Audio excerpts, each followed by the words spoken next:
Dusty Creek was quiet that afternoon until a scream split the air. A black stallion broke free from its hitching post. Its iron-shod hooves struck sparks against the dirt road. Its reins flailed like whips as it raced down Main Street, eyes wide with fear. Wagons tipped over, barrels rolled, and women pulled children out of the way. For one frozen second, the whole town stood still. The stallion charged straight toward two boys too shocked to move. Danger was only seconds away. And in that heartbeat, one person stepped into the chaos. Jack Carter, broad-shouldered, sun-creased, steady as iron. He didn't hesitate. He dug his boots into the ground, grabbed the dangling reins as the stallion lunged past, and was yanked hard enough to rattle his bones. The crowd gasped. The horse reared up, thrashing against him like a wild storm. But Jack held on tight. His voice was calm and low, the kind of voice that could calm dust itself. "Easy, easy now, boy." Bit by bit, the fight went out of the horse. Its muscles quivered, then stilled. The wild stallion trembled, blowing hot breath against Jack's chest, until finally, it lowered its head. Silence fell. Then came the cheers. Townsfolk clapped his back and called him a hero. Laughter bubbled out as the tension broke like a whip. But one pair of eyes wasn't laughing. From the steps of the general store, a little girl stood frozen, clutching a blue ribbon in her hand. 8 years old, barefoot, hair in two messy braids. She looked at Jack Carter as if he'd just lassoed the sun itself. This was Eliza Rose. While grown men saw a cowboy doing what cowboys do, she saw something else. Kindness. Courage. A man who put himself in danger without blinking. And in her small, stubborn heart, a thought took root. Asterisk is the one dot asterisk. Before anyone could stop her, Eliza marched straight through the crowd and planted herself in front of Jack Carter. "That was the bravest thing I ever saw," she said, her voice sharp with certainty.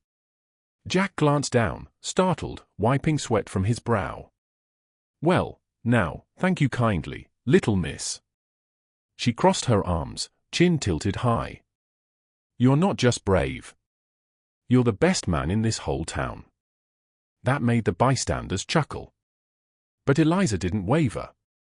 Jack crouched down so his eyes met hers, his hat tipping forward. "That's mighty kind, but there are plenty better than me." "No," Eliza said, fierce as a rattlesnake. "I know what I saw, and I've decided something." Jack raised an eyebrow. "Oh? And what's that?" Her answer came fast and bold, like a bullet from a six-shooter. "I'll marry you when I'm grown." The street went quiet, then erupted in laughter. Whispers darted like minnows. Asterisk, did you hear that? Asterisk.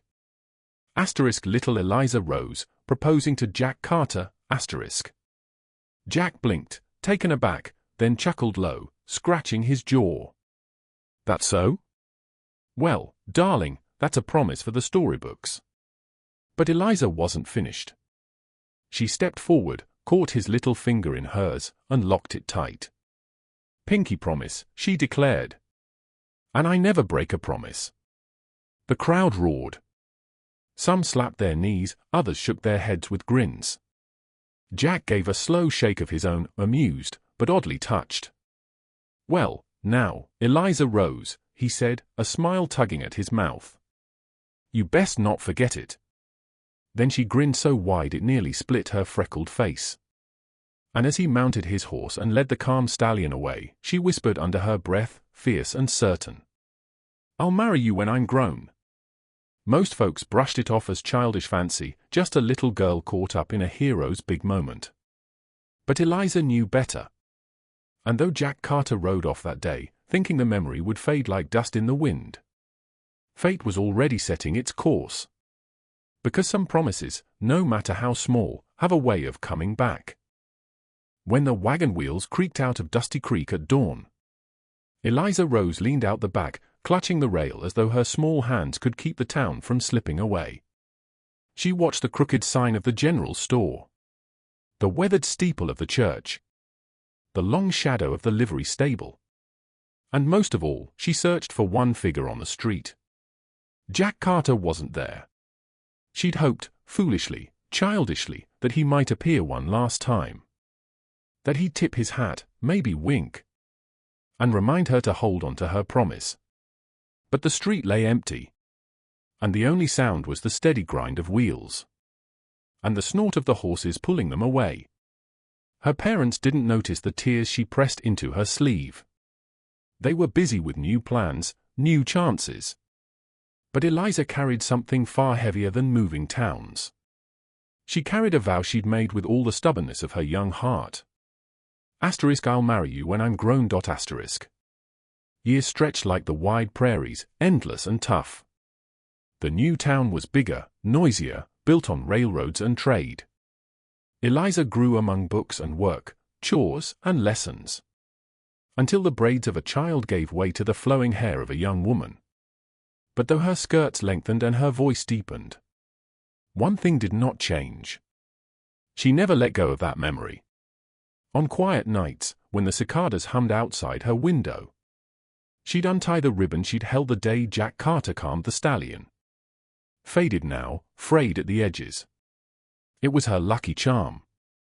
She kept it tucked beneath her pillow, a reminder that somewhere out there was a cowboy who had once smiled down at her and locked his pinky with hers. There were suitors, of course, as she grew into her beauty, bright-eyed, with a laugh that rang like church bells. Young men came calling. They brought flowers, poems, awkward confessions. But Eliza would only smile politely, listen kindly, and let them walk away. None of them were Jack Carter. None of them were the man who had stood like a wall of stone in the path of danger. Her mother fretted. Her father muttered about stubbornness. She'll change her mind, they told neighbors. She's just strong-willed, that's all. But Eliza knew her heart too well. Meanwhile, back in Dusty Creek, life rolled on like a wheel over gravel. Jack Carter lived hard and worked harder. His days were filled with breaking horses, mending fences, riding out with the cattle. His nights held quiet meals by the fire, or the low laughter of men swapping tall tales in the saloon. He gained a reputation, reliable, steady. A man you could count on when storms tore fences down, or rustlers prowled the outskirts. Folks trusted Jack. He never asked for praise, but it came anyway. Yet for all the respect he earned, loneliness crept into the edges of his life. He thought sometimes about family, about laughter in the home, warm light in windows instead of just the glow of lanterns on worn wood. But when women smiled his way, he only tipped his hat politely. Something, though he couldn't name it, held him back. And every so often, without warning, a memory would surface. A little girl, braids messy, eyes fierce, standing before him on Main Street, her small finger hooked around his. That wild, ridiculous vow. He'd chuckle to himself when it came, shaking his head. Just a child's fancy, he muttered. But the memory stayed. And no matter how the years rolled by, he never quite managed to shake it loose. Eliza's life, too, carried its share of hardship. Her father fell ill one winter, leaving her to carry most of the family's work. She grew strong from it, learning to barter at the market, mend what was broken, run the household when her mother couldn't. She was no fragile doll, no girl waiting to be rescued. She became independent, sharp-minded, with calluses on her hands and resolve in her bones. But with each trial, the promise in her heart only deepened. She told no one, not even her closest friends. It was her secret, her anchor. Once, she began a letter.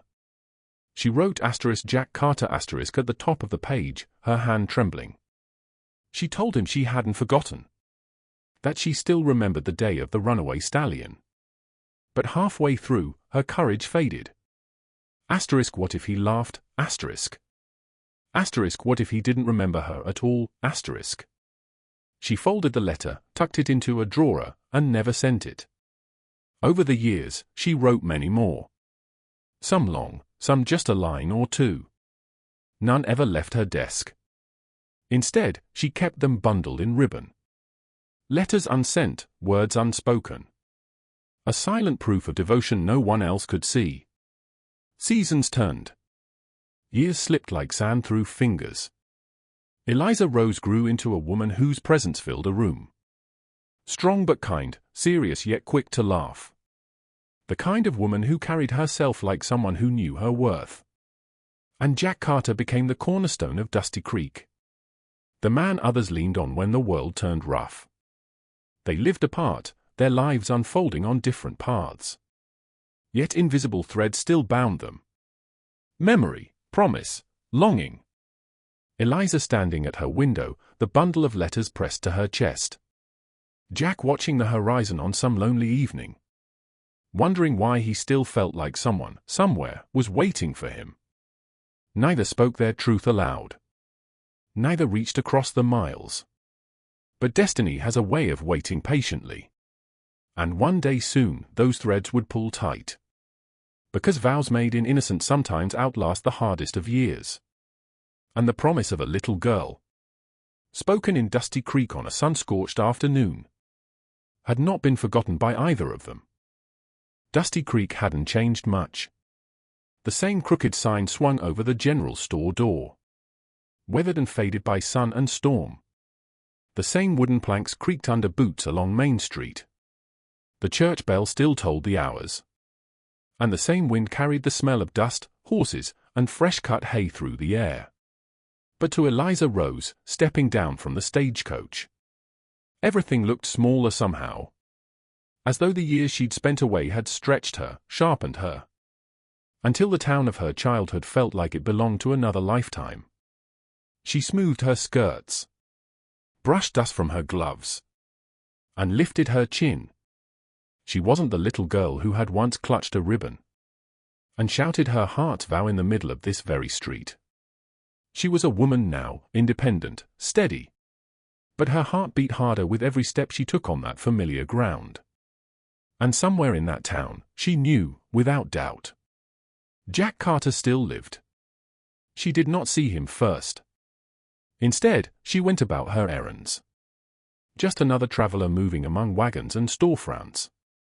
She bought flour, fabric, and ink. Spoke politely with old friends who blinked twice before recognizing her. "Why are Eliza Rose?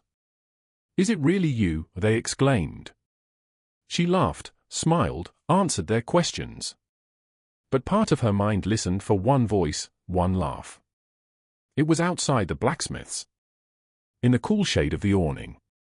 That fate stepped in. A man walked into the street, tall and broad-shouldered. His shirt rolled to the elbows. Hands marked by the honest work of ranch life. His stride was easy, his expression calm. But his presence seemed to fill the space around him. Eliza's breath caught. Jack Carter, older now, lines at the corners of his eyes. Jaw stronger, shoulders more square. The boyish charm of a cowboy she remembered had been shaped into something quieter, steadier. A man the town could lean on. A man she had never stopped loving. For a long moment, she simply watched him. Her heart pounded against her ribs. Memories flooding back. The stallion, the laugh, the pinky promise. And then, as if the years had never passed, she called his name. Jack Carter.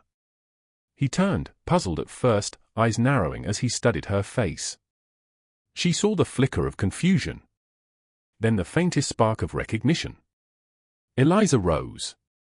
His voice carried disbelief. Like he was saying the name of a ghost. She smiled, that same spark, the one that had burned bright in her childhood. Her eyes gleamed as she met his gaze. "You remember?"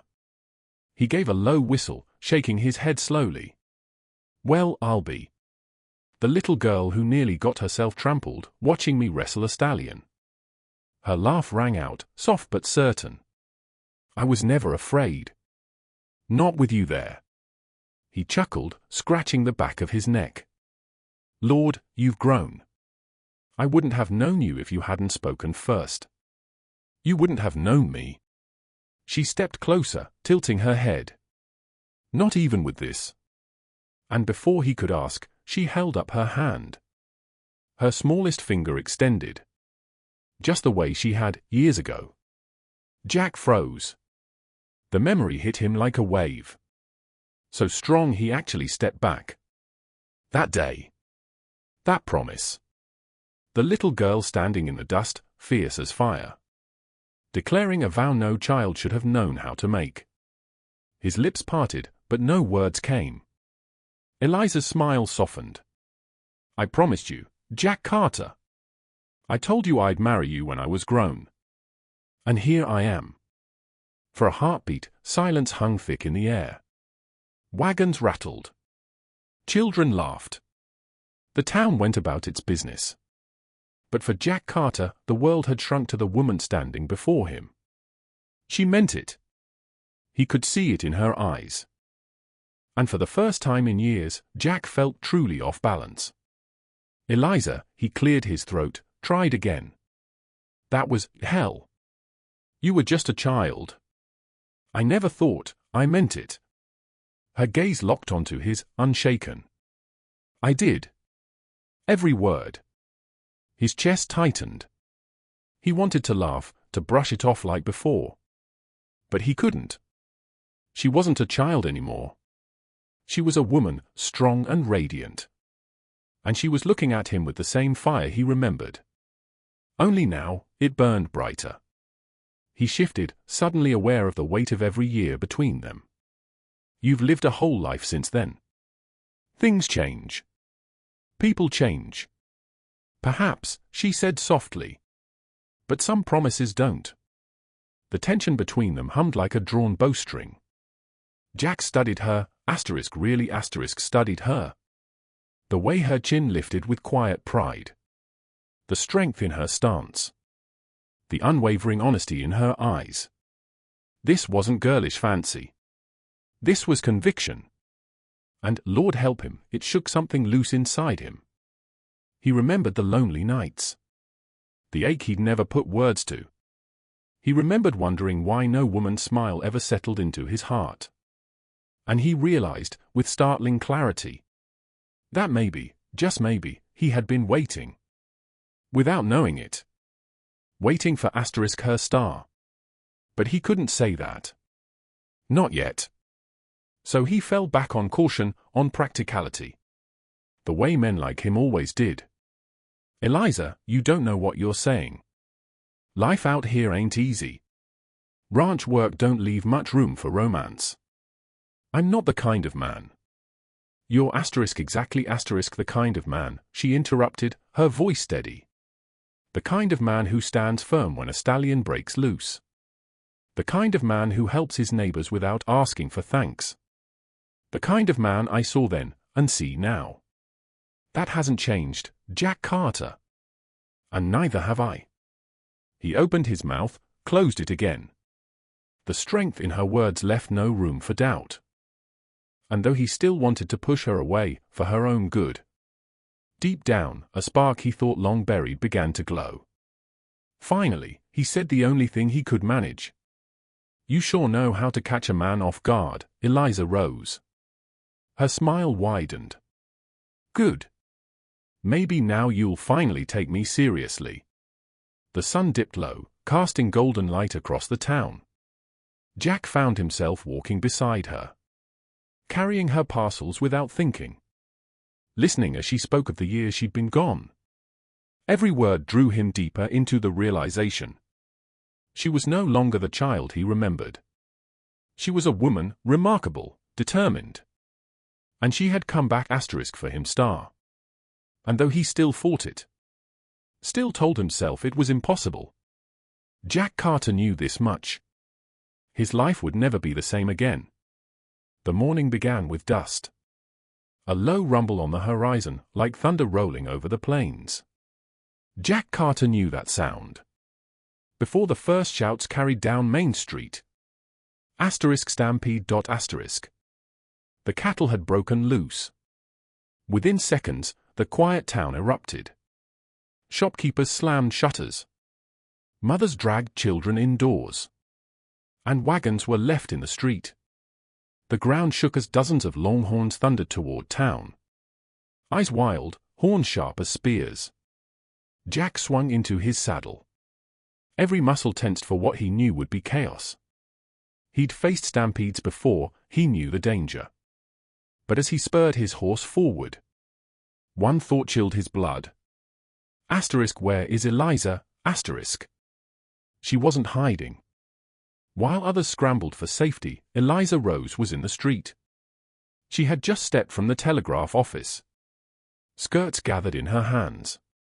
When the herd came charging toward her, Jack's heart lurched. He kicked his horse hard, racing to get to her. But Eliza didn't freeze. She moved. Her eyes swept the street, sharp and quick. She spotted a wagon left crooked, harness dangling loose. With a burst of speed, she darted to it, grabbed the rope, and hauled herself up. Jack watched in disbelief as she leapt onto the driver's bench, grabbed the reins, and cracked the leather sharp against the horse still hitched. The startled animal surged forward, pulling the wagon across the street, straight into the stampede's path. The wagon overturned with a crash, barrels tumbling, splintering. The sudden wall of debris forced the cattle to split, diverting their charge away from the children huddled near the church steps. Gasps rang out. Jack reached her side just as the last of the herd thundered past, leaving a cloud of dust and the stink of sweat behind. "Eliza," he barked, swinging down from his horse. "What in God's name were you thinking?" She turned to him, hair wild, cheeks flushed, eyes blazing like fire. "I was thinking those children were about to die. Someone had to act." His jaw tightened. He wanted to scold her, to tell her how reckless she'd been. But, Lord help him, all he felt was pride. "You're out of your mind," he muttered. "Or maybe I'm just grown," she shot back. The town gathered, shaken, but safe. Whispers rippled through the crowd. Not just about Jack Carter, as usual, but about Eliza Rose. How she'd leapt into danger. How she'd saved those children. For the first time, people looked at her. Not as the little girl who once made a foolish promise, but as a woman who carried courage in her bones. Jack saw it, too.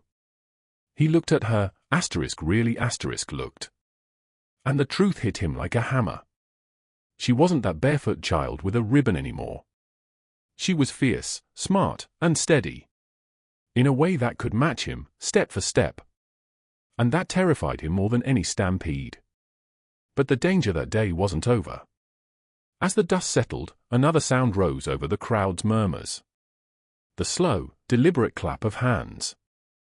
A tall figure stepped forward, dressed in a fine black coat, boots polished to a shine. His hair slicked back, expression sharp with entitlement. Charles Whitmore, Eliza's wealthy fiancé. He had returned. Quite the spectacle, Charles drawled, his voice smooth as oil. But heroics won't change the truth.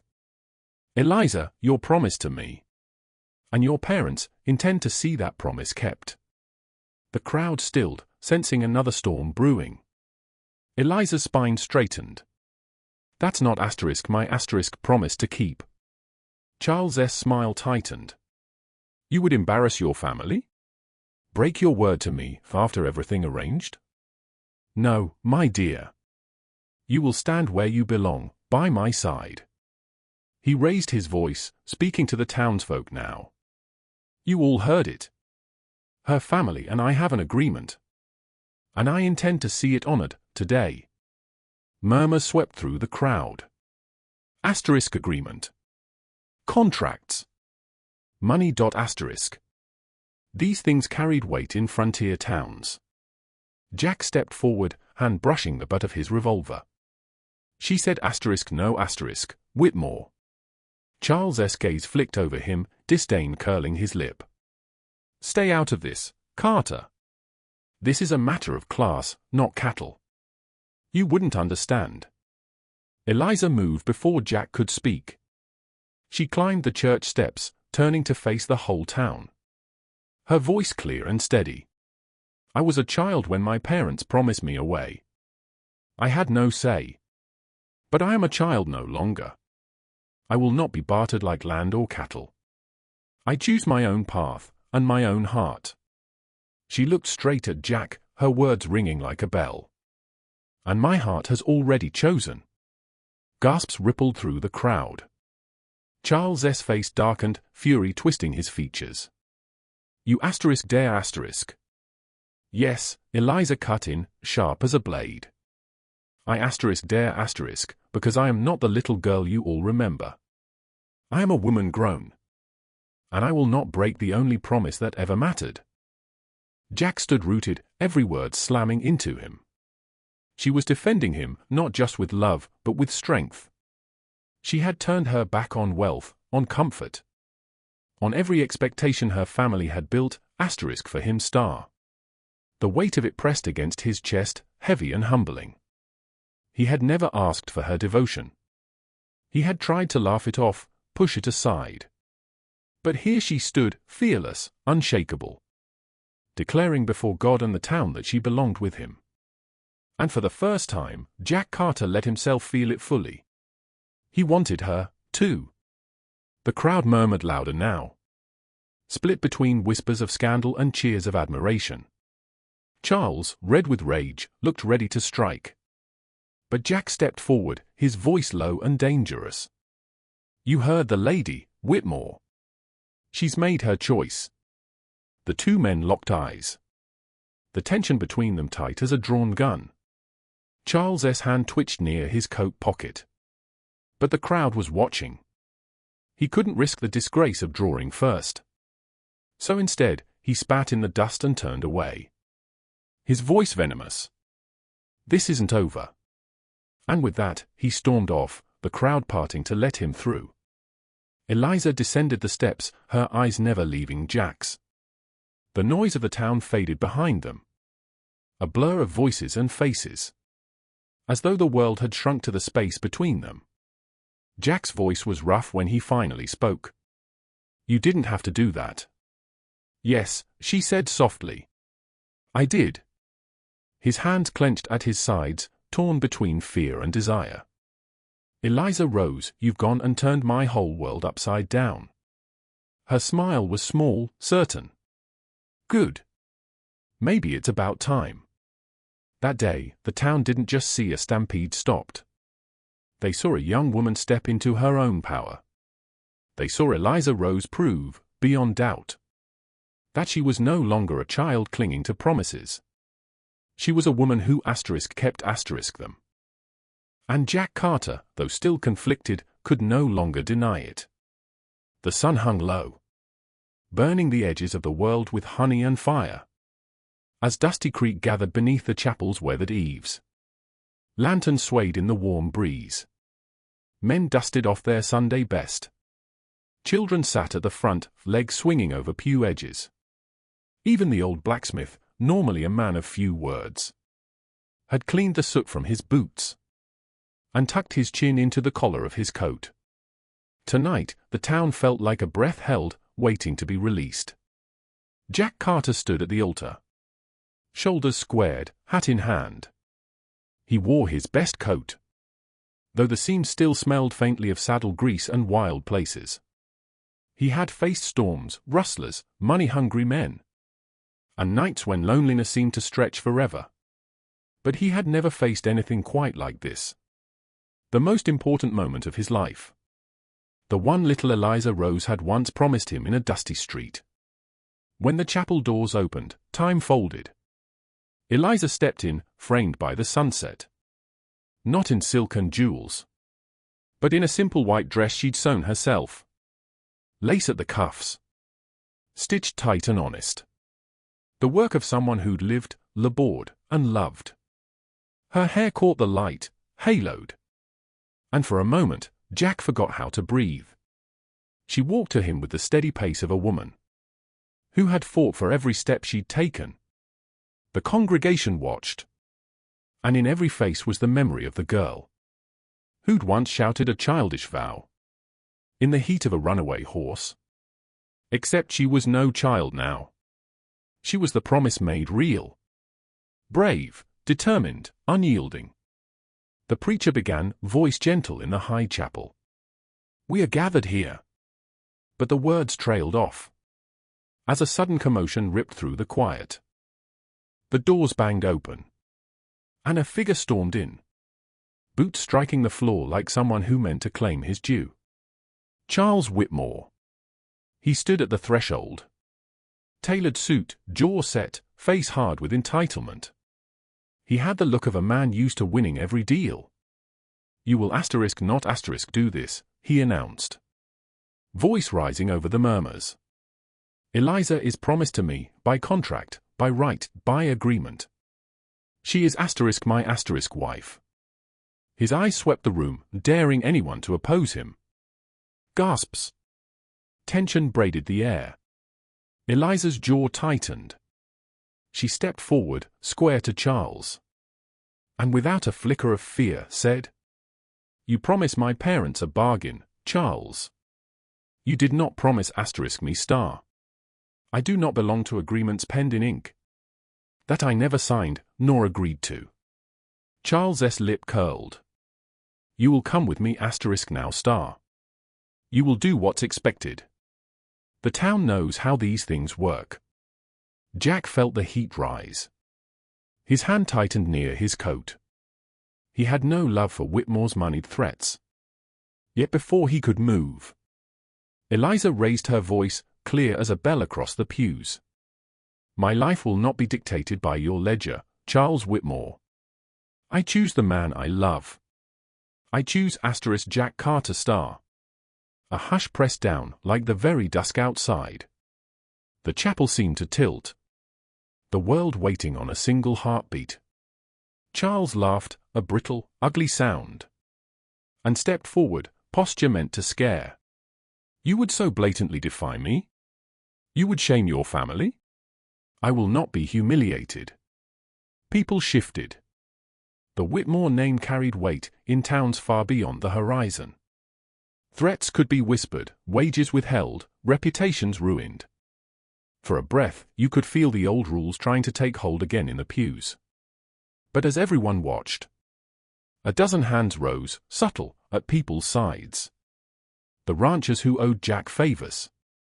The mothers whose children Eliza had saved. The shopkeepers both had helped. Eyes met, and compassion chose a side. The murmur of support swelled, not loud, but steady. Charles's face flickered, with something like doubt. He hated losing control. He hated it more, in public. He stepped forward again, narrower this time. His voice a hiss. "This isn't finished. I'll see to it that the Whitmore name is not slighted." "Eliza has already been slighted," said Jack, voice low, dangerous. "Only because it was so quiet. By contract she did not sign. And I'll not let a man buy what isn't his to take." The tension could have exploded, but the moment held. Charles, beaten by the quiet force of the town's judgment, and his own need to keep his dignity, took one last furious glare. Then, in a fit of wounded pride, stormed out. His threats, vague promises of revenge, rang hollow as the doors closed behind him. When silence settled, it felt like a blessing. The ceremony resumed. Words were spoken that bound two lives together. Not by ink or ledger, but by choice, and by the stronger stuff of love. Jack's voice trembled just once, when he repeated his vows. Steady as the land, honest as the sunrise. And Eliza's answer was a soft bell in the twilight. "You may kiss the bride," said the preacher. Jack kissed her, as if making up for every empty year he'd once believed he'd have alone. The chapel erupted into cheers. Hats flew. And outside, in the golden wash of evening, people started to dance. Fiddle notes spilling across the yard. Feet kicking up small storms in the dust. Later, as the crowd thinned, and the festive noise softened to murmurs and laughter, Jack and Eliza slipped away. They walked down the ridge behind the chapel, where the plains rolled out a sea of grass into the sunset. Jack took her hand. "You were all of this," he said, voice rough with feeling. "You fought for it." Eliza leaned against him, her head just below his shoulder. The world felt small and perfect there. She reached for his hand and pressed it to her waist, a laugh catching in her throat, before she smoothed it down to a hush. "Jack," she whispered, pulling him down to her. The quiet between them seemed to hold a secret. "There's one more promise I'm keeping." His brow creased. "What's that?"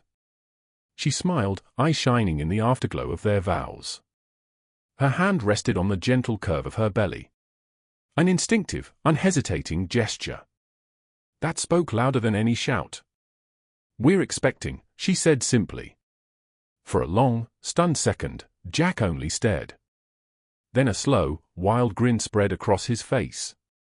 Equal parts awe and a tenderness he'd never let himself feel fully before. He wrapped his arms around her, steady and sure. And together, they watched the sun fall away. The plains took on the blue hush of evening.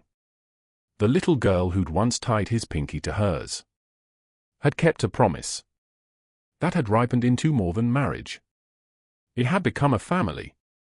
As night fell over Dusty Creek, and lanterns winked one by one, the future, wide, wild, and full of promise, stretched before them like an open plain.